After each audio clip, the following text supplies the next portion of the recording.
De quoi dire? Nous avons tous de quoi dire. De quoi dire? Tout le monde a quelque chose à dire. Mais bien sûr que oui. Tout le monde a quelque chose à dire. Tout le monde a quelque chose à dire. Alors, je pense aussi que nous avons tous de Nous quoi avons dire. tous de quoi dire. Tout le monde a quelque chose à dire.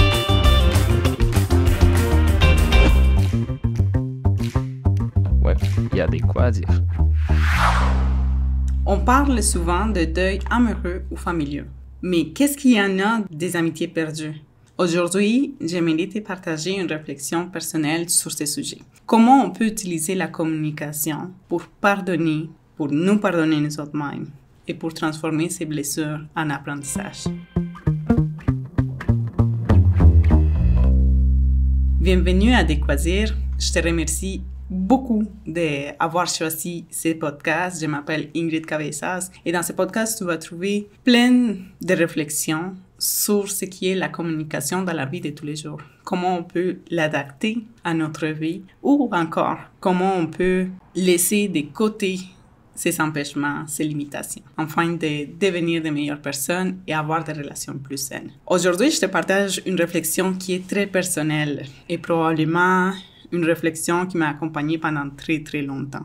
On a tous déjà eu une de ces amies avec lesquelles on a grandi, on a gardé des expériences, on a gardé des vécus. On s'est toujours dit, on va arriver à vieille ou à vieux ensemble. Tu seras mon ami pour le restant de ma vie. Et c'est toujours des choses qu'on souhaite. Effectivement, il y a des amitiés qui vont rester là, avec lesquelles on va grandir, lesquelles vont nous encourager. Mais il est vrai également de dire qu'il y a des amitiés qui sont très fortes, mais qu'avec le temps, on perd simplement le contact. Sans aucune raison, sans aucun motif. On peut se sentir délaissé, on peut avoir plein de douleurs, de tristesse, de la colère, du regret. Plein des émotions qui viennent nous accompagner par la perte d'une amitié. Et je parle ici surtout de ces amitiés qui simplement laissent d'exister. Pas par le décès de quelqu'un, mais simplement parce que nos chemins se sont divisés, se sont séparés. Le fait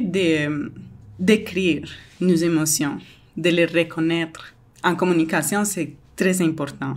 Parce que ça évite l'accumulation de ces genres de sentiments qui peuvent nous empêcher d'évoluer dans notre vie. Le fait de comprendre également les pardons, de savoir qu'est-ce qui nous empêche d'avancer. Tu sais, le pardon, ce n'est pas seulement de s'excuser, mais de libérer notre cœur d'une rancune qui peut grandir un peu comme une boule de neige, que plus en plus elle roule, elle devient de plus en plus grand. Quand on s'empêche de pardonner, ça peut devenir très facilement comme une maladie dans notre vie. Et on peut les garder pendant très très longtemps. Et en disant ça, je ne veux pas dire que ces amitiés avec lesquelles, ou cette amitié en particulier, que je pensais garder pendant très très très longtemps, je garde du rancune ou j'ai gardé de la rancune envers cette personne. Aucunement.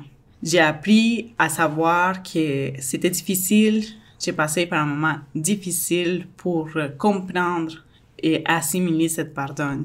Mais avec le temps, on peut s'ouvrir à une acceptation, à une guérison, tout en communiquant ce qu'on ressent. L'important, c'est de reconnaître ce qu'on ressent, d'accepter nos erreurs en tant qu'amis et de développer nos capacités afin de pardonner. Et pour ça, il y a des capacités qui sont très faciles ou des étapes qui sont très faciles à faire. On va parler d'identifier l'émotion. Prendre conscience de ce qu'on ressent réellement. Est-ce que c'est de la colère, c'est la tristesse, c'est du regret? Ceci, ça va nous aider vraiment à faire la part de cette amitié qui n'est plus là. Écouter et communiquer également, c'est une autre étape de ces capacités à pardonner. Et pour écouter et communiquer, c'est vraiment de vous encourager à parler ou encore, comme je vous dis tout le temps, d'écrire ce qu'on ressent, même si l'autre personne n'est plus là pour nous entendre. Juste à le dire à voix haute, ça nous fait du bien.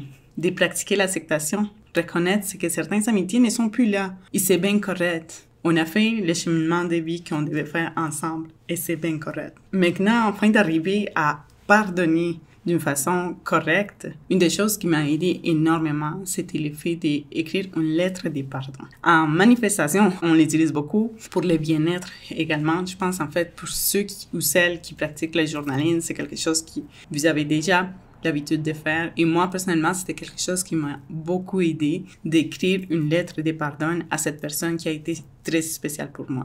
Une lettre à elle, mais également à moi. Une lettre où est-ce que j'ai parlé de ce que j'ai ressenti, ce qui m'a blessé, ce qui m'a fait du mal, ce qui m'a fait de la peine. Donc, je t'invite vraiment à le faire. Après un petit moment, ça n'a pas besoin d'être super long, mais le fait de mettre sur papier nos sentiments, ça nous aide beaucoup à laisser aller cette personne qui ne veut pas être là pour X ou une autre raison. L'idée de cette lettre, c'est de la terminer en disant « J'ai choisi de te pardonner », non pas pour oublier, mais pour avancer.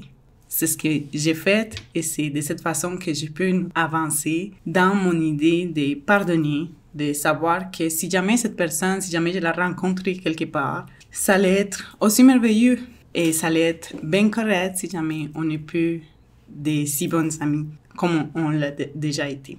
En fait, quand on parle de pardon, c'est parce qu'il y a également un impact sur la communication. Le pardon peut notamment améliorer beaucoup nos relations avec les autres. Ça libère les rancunes, nous sommes plus disponibles émotionnellement pour communiquer avec authenticité, mais également avec bienveillance. Parce qu'on ne va pas faire aux autres ce qu'on ne veut pas qu'on nous fasse. S'il y a quelqu'un qui nous avait de la peine et qu'on sait ce que ça fait d'avoir de la peine, c'est très peu probable qu'on fasse la même chose pour les autres. Pardonner aux autres, nous pardonner à nous-mêmes, c'est également d'être indulgente avec notre entourage. C'est pourquoi je vous parle de la communication. Que ce soit en écrivant, que ce soit en parlant à voix haute, en lisant cette lettre, pour vraiment faire la part des choses et dire adieu à cette amitié, pour surmonter ce deuil d'amitié.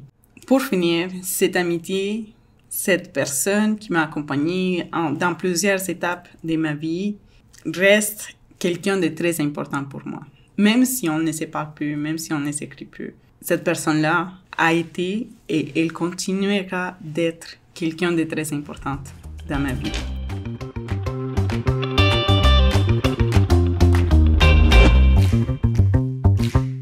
Je t'encourage fortement à, si jamais tu es en train de passer par cette deuil d'amitié, à faire ce petit exercice. Écris cette lettre avec tout ce que tu ressens, avec tous tes sentiments. Mets-les sur du papier. Et tu peux même les lire en te regardant devant le miroir. Imagine que c'est l'autre personne qui est devant toi et que tu es en train de te livrer à elle, que tu es en train de lui dire ce que tu as ressenti quand il a décidé de simplement disparaître de ta vie. Je terminerai cet épisode en te disant une petite phrase que j'ai retrouvée quelque part sur les internets. Je ne sais pas qui est l'auteur, mais si quelqu'un le sait, merci de me le faire part. Cela dit, le pardon est un cadeau que l'on se fait à soi-même et pas le contraire. Donc, si aujourd'hui tu fais ces premiers pas de pardonner, de te pardonner, de pardonner à ton ami qui n'est plus ton ami pour avancer, est-ce que tu serais partante? Merci beaucoup d'avoir resté jusqu'ici. Je m'appelle Ingrid Cabezas et ça a été un plaisir de te partager cette petite réflexion sur comment surmonter ce deuil d'amitié grâce à la communication. Laisse-moi savoir ce que tu en penses. Est-ce que tu arrives à faire ce deuil, à faire part de cette amitié ou c'est encore difficile pour toi d'en parler? Merci et je te dis bye bye, à la prochaine.